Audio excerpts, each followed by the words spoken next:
If I were a giant.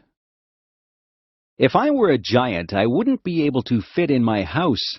I'd have to live in a building that had a high ceiling, but I'd probably have a hard time getting through the door. I'd have to make my own clothes, but where would I get a giant needle and thread to sew with? I couldn't ride in a car or a plane. I suppose I would just have to take giant steps to get from place to place. I would have to be very careful not to step on anybody or anything. When I talked, people would cover their ears. My voice would sound very loud to them. I wouldn't find shoes to cover my feet. I wouldn't find a knife and fork to eat my dinner with. I might have to use a rake as a fork. My dinner would be huge. What would I cook my dinner in? I certainly wouldn't find an oven big enough to put my dinner in.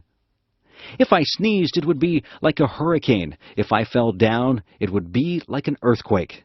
I wouldn't have any friends because everyone would be too tiny for me to talk to.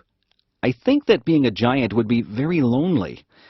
I couldn't have just one apple. I would have to have a lot of apples to fill me up. I would have to drink gallons and gallons of water to quench my thirst. I could never relax under a tree. I would be taller than all the trees. I don't think that being a giant would be fun. I won't ever make a wish to be a giant. I would rather be my height. I'm very happy the way I am.